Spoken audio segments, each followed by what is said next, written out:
Thank you to everyone else who's here.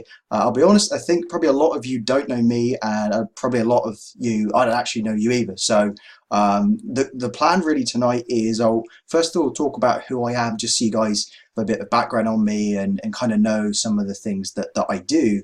But then I'll go on to how you can make the most out of 2017, some different things that I've personally done that have helped me, and just things I want to share with you. So the plan is it's not going to be a super long training. It's going to be quite concise, but I do always believe in giving some practical information, some stuff that you can just take and apply and use immediately. And so that's pretty much it. So Beth, if you're happy, I can just go for it and get right into it.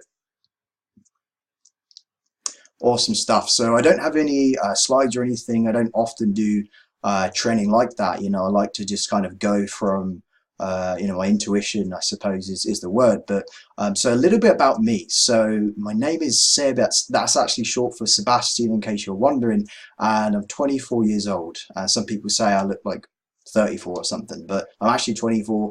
I think the beard definitely helps with the looking older thing. But so I basically got started in online marketing back in 2009. So I was like 16 or 17, and at the time I was really dabbling in wanting to make money. Kind of like how a lot of people are when they first get into a business. They're trying to figure things out. They want to make extra money. They want to have a bit more freedom, a bit more time freedom. Maybe they want to work in a way where it's leveraged, where they're not trading time for money. And so that's kind of the things that I was looking for back in 2009. I was very young. I didn't really have much of a an entrepreneurial upbringing, and I didn't have parents or relatives with loads of money they could give me. So I was just kind of like going online thinking, how can I make money, like filling in surveys and stuff. And I was just trying to piece things together. So, a good tip I will start with before I get into the content is, find yourself a mentor, find yourself a coach, or however you want to describe that person. It has to be someone who, you can work with personally. A mentor from a book or a video is not the same as someone who, you can directly talk to and bounce ideas off. So I would definitely say find yourself a mentor, or maybe a running partner. That could be within the business you're in now. It could be someone else in another company. It doesn't really matter who it is. It just has to be I think you really have to run with the right people. And for me, that's how I got more results in like 3 or 4 months of being with the right people, having the right mentors, having the right running partners, being they could be sidelines to you. They don't have to be downline members. I have people I talk to in other industries, even, who I actually have as accountability partners. So that is super important, especially if you don't have that support network. Maybe you're not local to other teammates or people who are in the same mindset as you.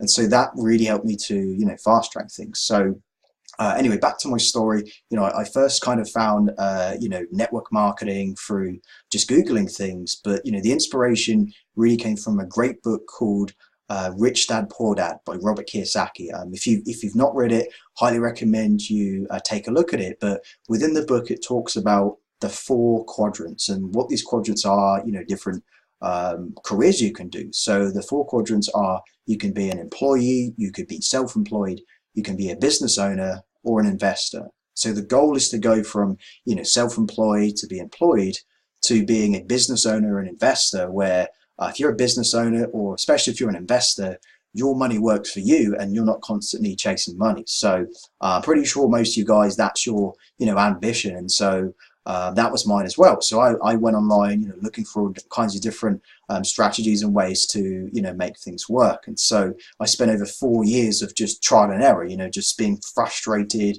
trying to understand how to generate leads, trying to figure out how to prospect, how to talk on the phone. I was so shy on the phone. Like it's funny. When I first started calling people on the phone, I had like this headset attached to my computer, and I think the headset was faulty, and I didn't realize till I was calling people they couldn't hear me. So it was just like highly embarrassing calling someone, and then you're like trying to you've got this like polished script that you're going to do, and then they can't actually hear you. So I went for a lot of struggles trying to, refine my skills.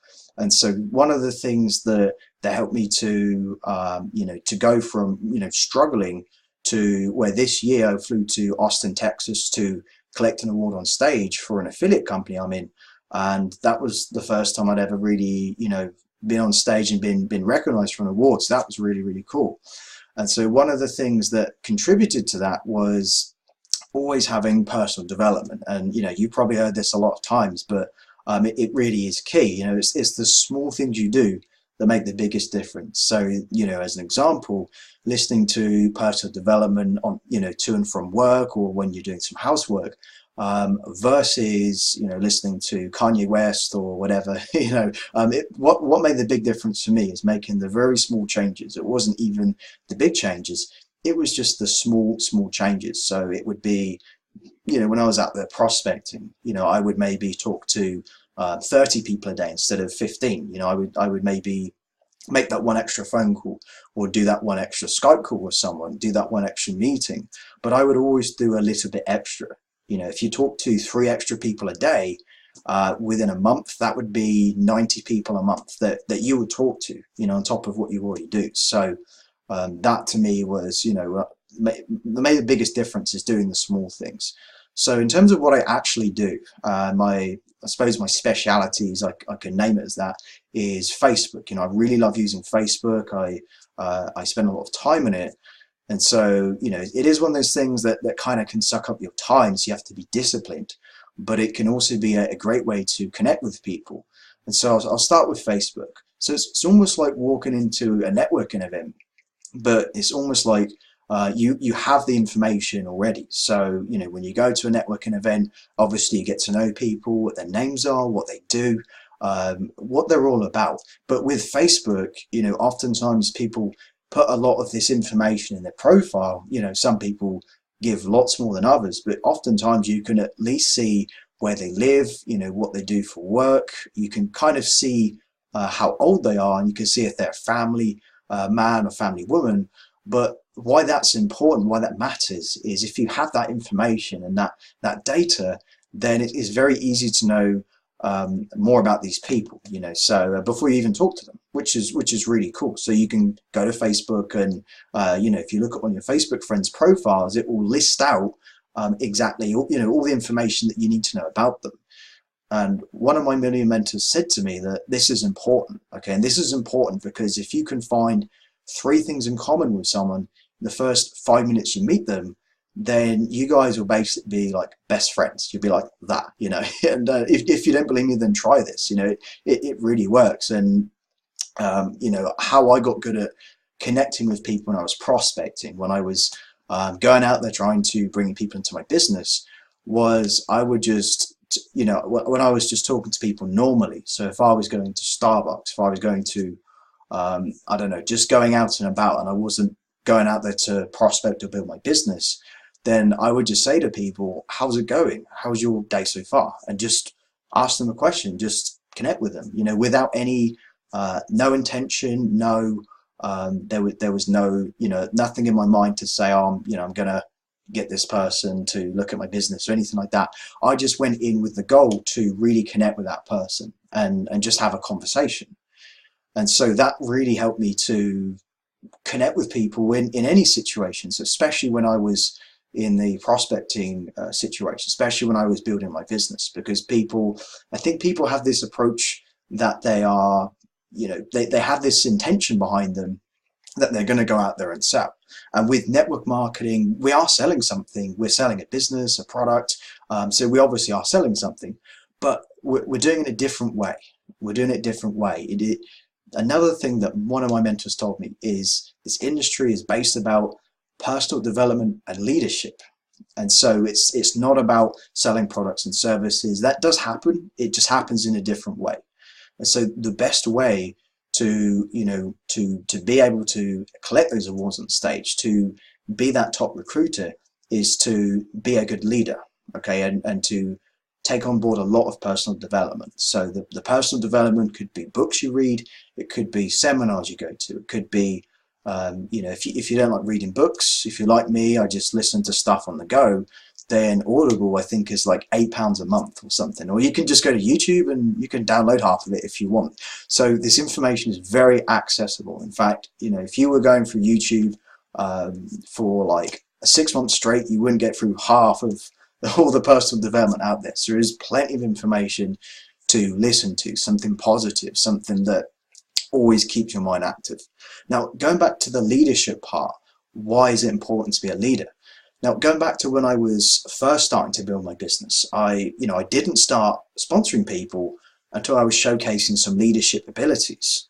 And so I noticed that, hey, you know, people seem to want to work with the top recruiters more than anyone else. And I just thought that was interesting.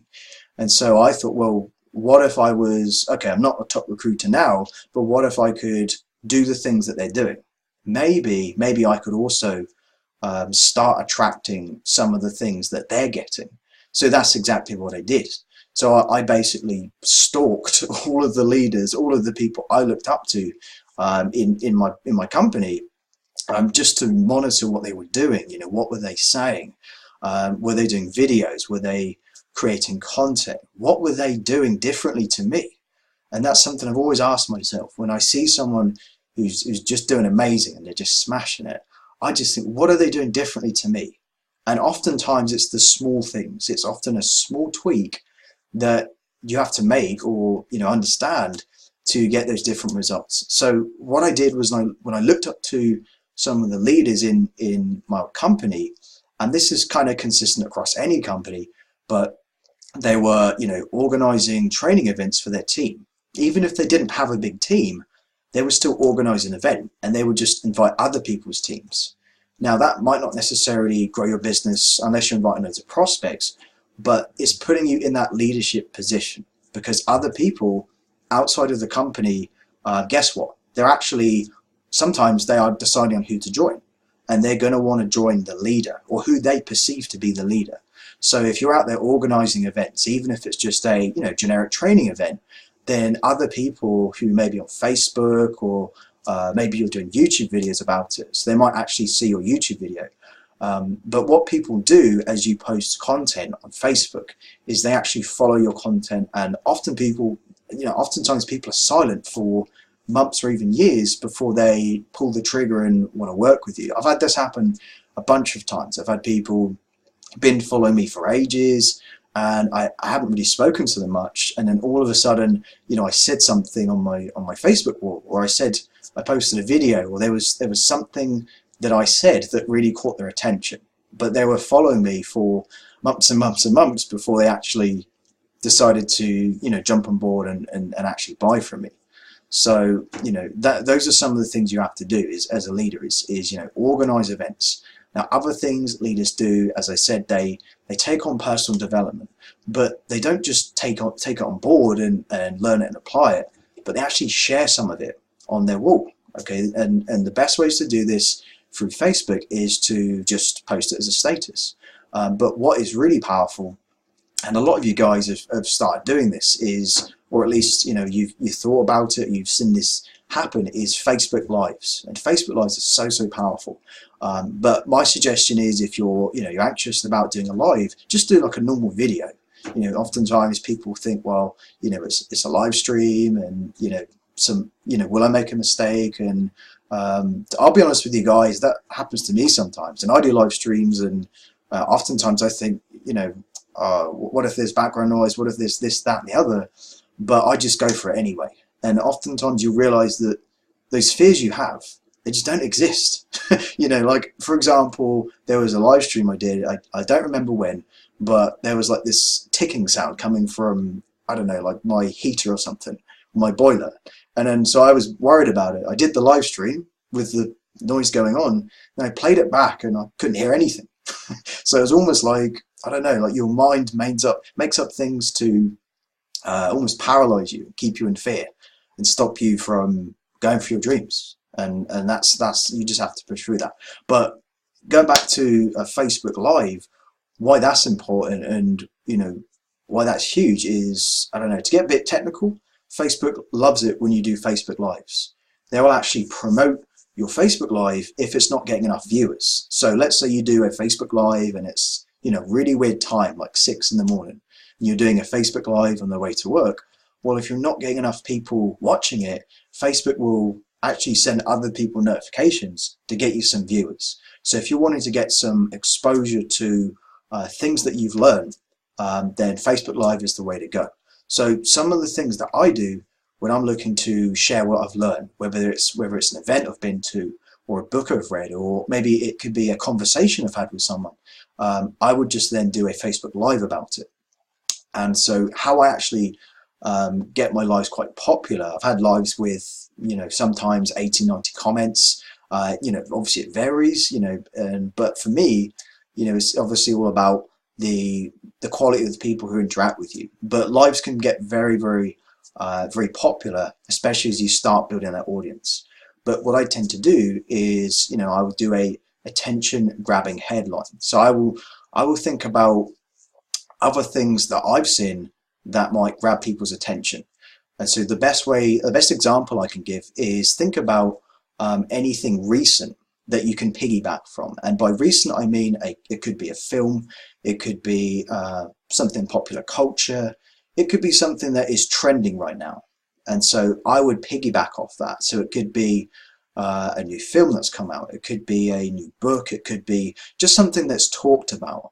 And I don't recommend watching the news for hours, and I don't personally do that, but I do recommend keeping a pulse on what some of the current events are. And if you go on my Facebook wall, you'll notice from time to time I do actually piggyback off of some of these events because they're already getting attention, especially with movies. You think about the budgets for promoting those movies. That's millions and millions of pounds. Sometimes it's tens of millions of pounds just to promote one movie that's going to be aired for like 3 weeks at the cinema. But the budgets for these movies are crazy. So they're already paying for this marketing campaign. Why not piggyback off of this huge trend? And so if you're struggling to get some exposure and some engagement, that's what I recommend doing is looking at what is already popular out there and how can you piggyback off that. So that's one of the things that I've done. Now, going back to Facebook Lives, that's really, really crucial. Is getting yourself out there, letting people know that you're not afraid of doing lives, and you're actually able to get your face out there and let people know that that you have some value to showcase. And you guys obviously saw Ray Higdon, and he's all about value. I'm a big fan of Ray's as well, and he's all if you go to his blog, the last week he's posted more value-based posts than most people ever post in their lifetime. So that's a great person to model as well if you're wondering what kind of value to showcase. And so why showcasing value is important, and how that makes you money essentially is people will follow this content, follow this value, and the more you post, the more they'll want to come back. And so how you can monetize that is, I see a lot of people, they give value, and that's great, but you also need to monetize that. So occasionally, you can occasionally drop in hints such as, you could say that, one of your teammates did really well today. You could showcase a teammate who sponsored their first person this week. You could showcase some kind of results that you've got personally, but you could showcase something maybe in a Facebook Live or in a Facebook post that basically shows people that your business has a bit of activity, and also that you're hustling and you're really working on it. And other people are looking for that. They're looking for someone who is walking the walk. They're not just saying, oh, you can make money with this, but they're actually in the trenches building it as well. And it's not like blind leading the blind. But what leaders do, as I said, is they actually showcase other people. It could be other people in a different team to you. It could be anything. It could be a result that was made, a new sign up, a new customer. But you have to showcase these results on your Facebook wall. Even if it's another person, then you can actually say, my teammate so and so, and it doesn't have to be a downline member of yours. It can just be another person, another team. But you can say, congratulations to so and so who did X result. and that could be it. And then you could say, message me to learn how, and then you could obviously share a bit more information about what you do. But that is a really powerful way to get some inquiries, is if you start leaving a breadcrumb of content for other people to follow. So, those are examples of content. Is you could post some value, something you've learned from, a book or an event you've been to, as well as some, team results. So those are examples of value. Now, other content you can do is, I like to post pictures. I post pictures on Facebook, and selfies get a lot of engagement.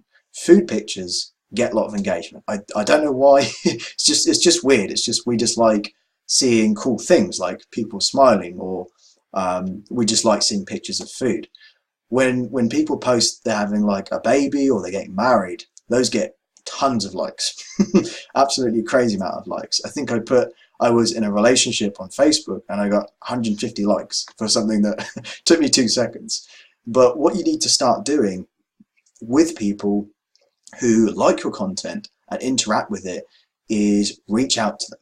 Reach out to them without an agenda, but just to connect with them and just see what's going on in their life. What are they doing right now? What are they working on?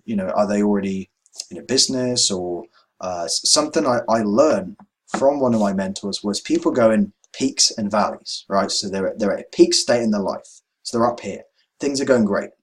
Things are going amazing. They're having an amazing marriage. Their career is just, everything is just going great. And then goes down to a valley, right? They could lose their job. They could lose their partner. They could be homeless. Something could happen to their house. But you have to keep in touch with people and see where they're at, because timing is very, very crucial. Some people, could be the right opportunity, but the timing might be terrible. Timing might just be really bad. But what I find is people in this transition state. So the transition state is when something's changed, when they've just moved cities, they've just had this prospect of yours, they've just had a divorce, they've changed their job, or they're in between jobs, maybe they're having a kid or something. There's some kind of big life change. Those are the people who, from my experience, are the most open to looking at a new business or to look to make other changes. And so 2017, this is the best time to be talking to people, because some people are entering 2017 and they have no idea what they're going to do. A lot of times, there's a lot of things that people really need to do. So one example would be, I don't know, people going to 2017 and their job's at risk. Well, is there something you can do to help them with that? Well, if it's starting a business where they can actually earn what they're earning part-time, then it probably is something that can help them. But if you're talking to someone and they're at a point where they're having this transition, then they're going to think, wow, maybe there's a kid on the way, and they're thinking, well, how am I going to pay for this kid? I'm burning through my savings. I'm, my job isn't making me enough money to ensure that I have this comfortable lifestyle for this new kid that's going to arrive. What do I do? So those are the kind of people that you want to talk to. And so how you can get them to see your business as something that kind of fills that void, that would kind of solve that pain, is, you can ask someone, well, what's going on in your life right now? What have you been up to recently? And if that person says, things are just not great, I've just lost my job, and you can say, oh, well, I'm sorry to hear that. What happened? But when you listen to people, when you hear them out, because people don't listen to people anymore, not as much as they should. But when you actually hear someone out and you hear what they mean, not just what they say, then that is really, really powerful. So they could be thinking, well, they've lost their job. That's them saying that. But the meaning behind that is they've lost their job. So, there's not going to be money coming in every month now. So they've got a problem, especially if they've got a wife, a toddler, they've got responsibilities, and they need a way quite quickly to replace that income, and they don't want to go back to another job. Well, if you talk to someone and you get that information from them, so if they say to you, look, Seb, they say exactly that. I'm going to lose my job in a couple of months and I don't want to get another one. I have a kid on the way. You know, that's my problem. Well, if you're getting someone to basically sell you on why they should work with you, you're in that position of power. And that's always the case when you're talking to someone. Is you always want to maintain that power, right? And you know, Ray Higdon talks about this. I think he's even got a product on it, you know, maintaining your power. And that's especially important when you're out there prospecting, talking to people who are interested in working with you. And this is quite funny. A lot of times when I'm talking to prospects, and you know, it's very different as before. I would kind of be like almost begging people to join me because I didn't know any better.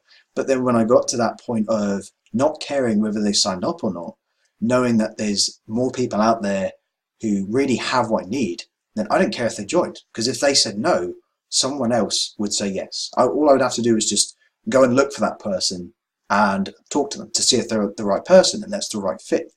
And so I've even had people say to me, well, you know, tell me why you should be my mentor. And I say, well, maybe I shouldn't.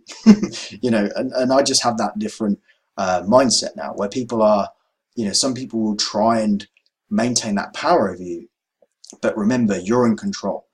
They need what you have. It's not the other way around. Always remember that. They actually need what you have, whether it's the product, whether it's the business. You have to convince yourself that's the case. Otherwise, people will try and run rings around you, okay? And you have to not let that happen, okay? And, you know, one of the reasons I think why people get a bit down when someone tells them no, or when a prospect doesn't sign up with them, is because they're not generating enough leads. They're not getting enough other people lined up, so that if one person says no, they can just go and talk to someone else. That's why it's super important to consistently reach out to a lot of people every day. And Facebook, it just makes it so easy to do that, because you can message someone to say, hey John, how's it going? How's your day so far? And it's very easy. You can just send that message to 20 people in, I don't know, 10 minutes if you really wanted to, if you sat down and really focused on it. But again, you don't go in there with an agenda. Most people do. They go in with that agenda that, this person's so perfect for my business and I'm just going to get them into the business, and they just have that energy, right? And, you know, that obviously they're coming from a place of helping. But if you have that energy, right, if you have that energy and thinking when you go in to talk to someone versus I'm actually going to help them, but if you're going in with that kind of I'm going to try and sell something agenda, they can actually tell. And it's kind of weird, but they can tell even through the unspoken word. So you could even Facebook message someone and they can just kind of get this vibe, right? They can just pick that up.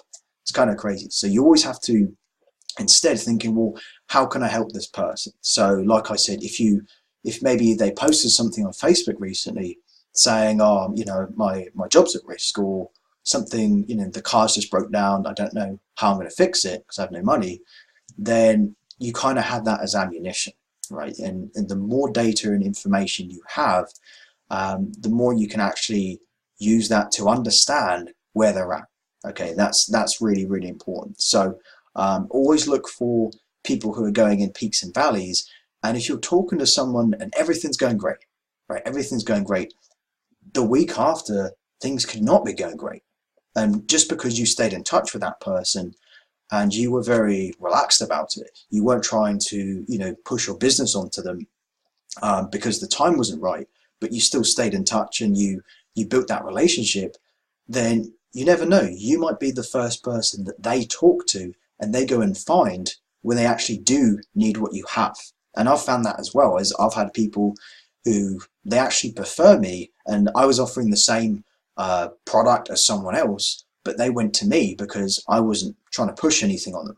I was just listening to them, hearing them out, and understanding where they're at. You know, a lot of people don't do that. They don't listen enough, and they just kind of, you know, bulldozer in, and they want to go and sell something. Well, obviously we do sell things, as I said, but there's a process, right? We have to walk people through this process, and we have to do it in a way that we have the power. So we're qualifying them. We're qualifying them to see if they want to work with me or not. And so, when you do that, when you talk to people, and, here's what I think is, when you talk to someone, you don't get that good vibe, then oftentimes your gut and your intuition is right. So if you're talking to someone, you're thinking, oh, actually they could join, but I just don't get a good vibe about this person, then I might just say, do you know what? I don't think this is right for you. I don't think this is going to be a fit for either of us. So when you position it like that, people have a very different way of looking at it, and they actually respect you, because you're not just looking to sell something to every living, breathing person. You're actually you're not. You're only selling things to people that you believe is really going to benefit them, and because there's a lot of people out there just sell, and there is selling to an extent in what we do. I'm not going to say there's not. That would not be true, but we have to have a different approach, a very different approach, where we're actually helping them. We're helping them in a way that we know what their problem is. We're not just trying to say, you want to make extra money, you want to get healthy, but we know that they've got a specific problem. And once you know that, and you make them realize it, and you're able to position it so it was almost like it was their idea, they're really going to want to take a look at what you do. They're going to be very, very serious about it, because they see, oh, actually, I'm not making enough of my day job. My partner is, her contract at work's going to end. I need to do something about it, and I see this as the only option. That's when people will take a serious look at what you're doing. That's been from my experiences. When you actually listen to them and understand what that problem is, and you just point out to them that, hey, you said to me that you're having this problem, and I see what I'm doing as a fix. They think, oh wow, you're right, and that's when they take action, because they think, well, it solves the problem. I'm in. So that's what you have to bear in mind. So here's another tip I wanted to give. Okay, and this is something, when I first started prospecting, I would always bug people and say, have you watched the video? Have you done this? Have you done that? Have you checked out the information? I decided to do something different. Okay, because I was doing that approach, and for me it just wasn't working. I didn't feel right doing it. I just felt like I was bugging people. So I tried a different approach. Instead of that, whenever I'd follow up with people, every time I would post some results. So one thing you could do is, if you guys have a website or a team page where you have these testimonials, what I did is I took screenshots of all of these testimonials. So it could be maybe someone left a Facebook comment saying what results they got, or how what they're offering has benefited their life. And I would actually just screenshot, maybe 10 or 20 of those pictures. And so every time I would follow up with someone, I would send across one of these testimonials.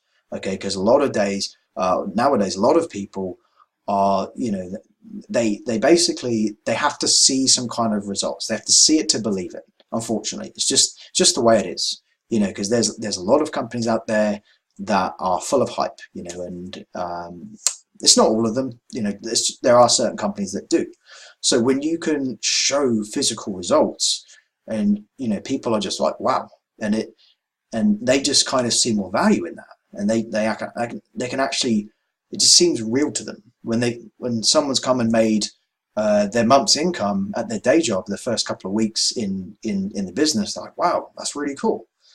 And so when you can actually show that to them as a third-party tool, a third-party testimonial, that is really, really powerful, because they can actually see other people getting results. It's not just you.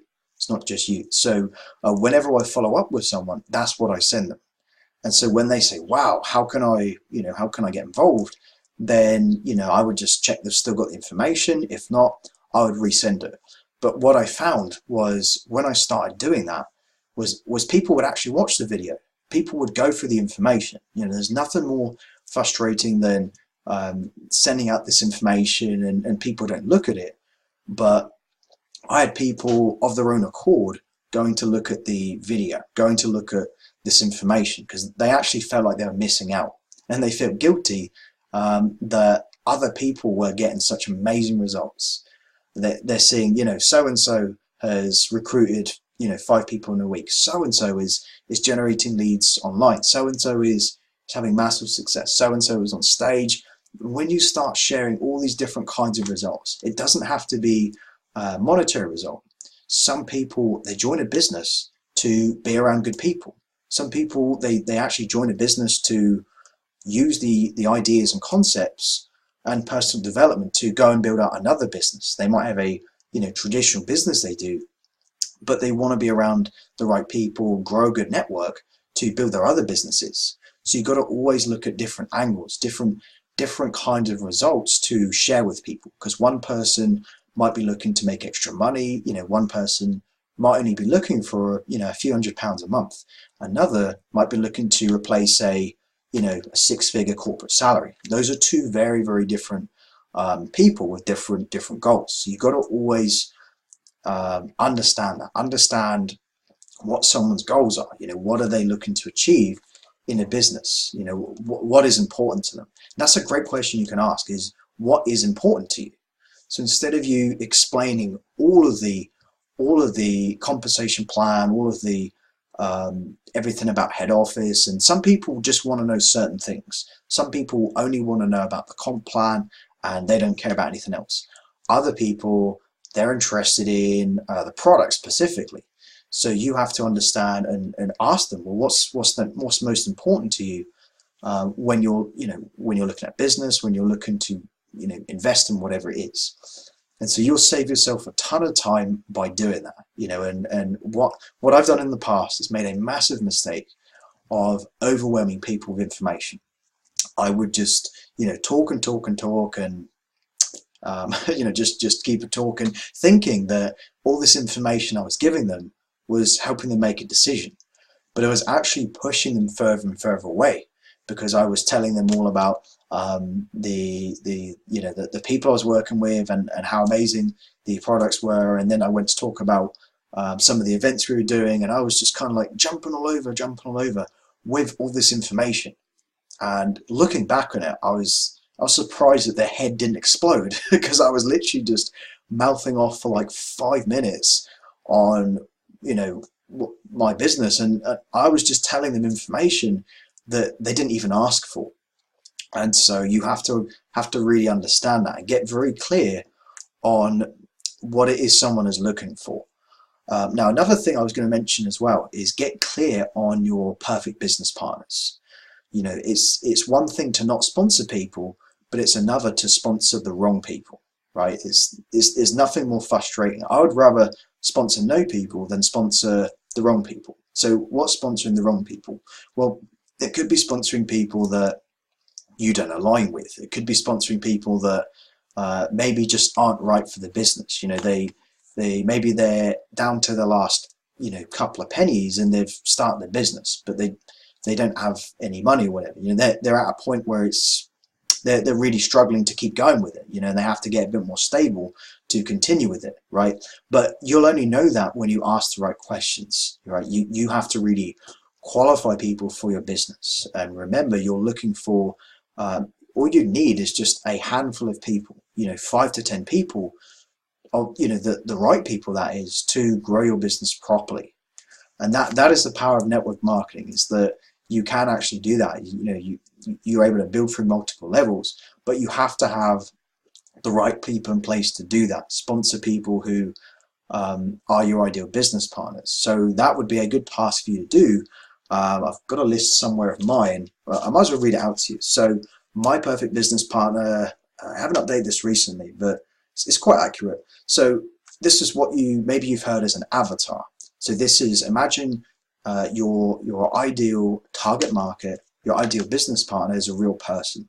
So for me, it would be someone between 25, 45 years old, income of over £100,000 per year. That's household income.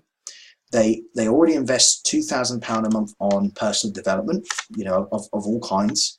They drive a high-end car. They drive a Jaguar or a Porsche or some kind of upper class car, right? Some kind of car that, is not too common. They wear a Rolex. They wear designer suits, designer clothes. They follow law of attraction. They're into quantum physics, some of the things I'm in. They're into mindset, personal development. So that's just a short list. And the reason why I picked, I'll go through this. So the reason why I picked between 25 and 45 is, I want them to be within an age range that I can connect with. So I'm 24. So if they're like 25, 30, then that to me means, if they're closer to my age, it's just easier to connect with them. We like people who we're similar to. It's just human nature. But also I would say, go above, 25 plus, particularly if it's a business where they need to, invest a lot to do it.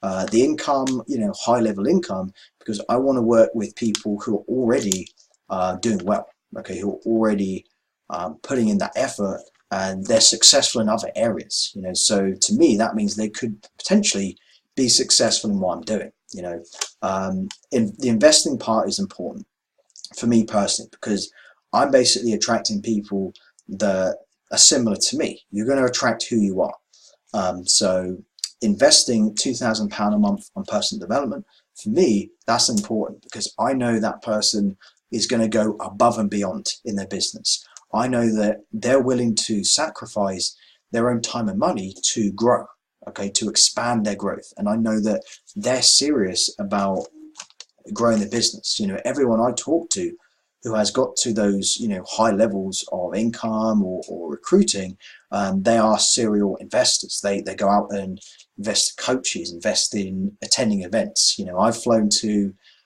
I think, 4 events in America in the last couple of years. I flew to 2 this year, two in America since May, last year even. So those are the people I want to attract, because I know that someone who flies halfway across the world to attend an event is probably someone that I want to be around. Whether it's someone that I have in my business or whether I have in my network, you'll become who you surround yourself with. So if you want to become a top recruiter, then be around other people who are also top recruiters, or at least doing the habits of a top recruiter. So the next one is driving a high-end car. It goes back to the income.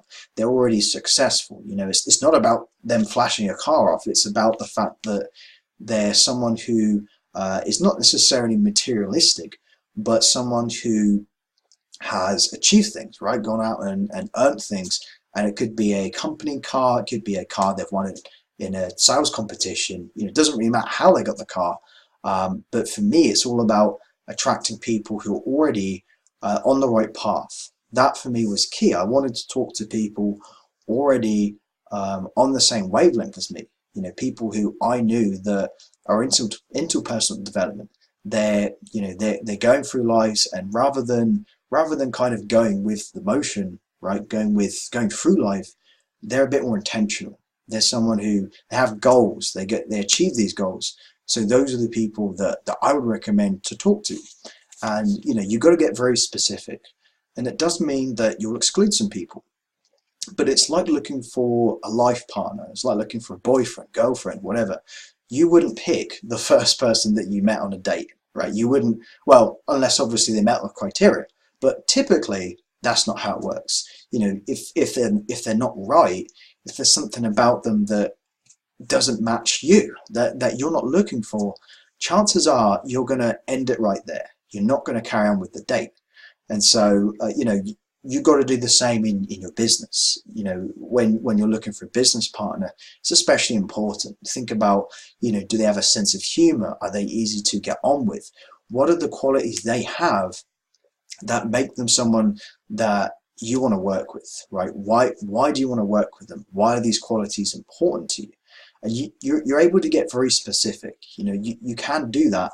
Yeah, exactly. So someone says, unless you're desperate, and that's the last place you want to be in. So exactly, you've got to use this criteria for finding those right business partners, and it might mean that you do turn away some people, right? But it's like when you get a feeling that something's not right in terms of when you're talking to someone, and you just feel like what you're offering is not a fit for them. You just get this intuition.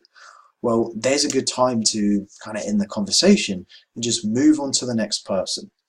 And so you really have to have a lot of people in your pipeline. Okay, if you follow anyone called Grant Cardone, he talks about having a pipeline, which is basically a network of people you can approach about your business or approach about what it is you're doing. So, let's say you're talking to someone and they don't fit your criteria. Well, you can just go to the pipeline that you've created and just talk to someone else. Keep things flowing. So some of the things that people do is when they're building their businesses, they don't have a full calendar. So for 2017, your goal is to have lots of appointments, right? So you want to, Facebook is great. I love Facebook, but I also love talking to people, setting up a Skype call. It doesn't have to be a call where you pitch them, but just a call where you talk to them and you get to know them, right? Now, I don't recommend jumping on the phone with someone straight away, but you'll actually find sometimes that just having a 5-10 minute chat on the phone is sometimes way quicker than just typing back and forth on Facebook for ages and ages. If you just jump on the phone with them and just have that real interaction, because not many people do that now. Not many people get on the phone. It's funny, whenever someone rings you now and it's just like a friend or someone calling you, you just think, they're ringing me. Why are they ringing me? It was very different to years and years ago where it was just very different. But now we're very much computer focused, which is good. Nothing wrong with that. But you have to bridge that gap, okay? Especially if you're looking for business partners. But when you actually talk to someone on the phone, when you talk to them and they know you're a real person, then that's just way different, because you could be someone talking to them on your phone, right, on Facebook, and they could be talking to 5 other people about the same kind of thing. So they could be actually looking at other people as well, right, and looking at working with other people. So if you're the person who will actually pick up the phone and be that leader and just chat with them, just make them laugh, break the ice, and so they get comfortable around you, things get very different. So we're all peeing. It's very random.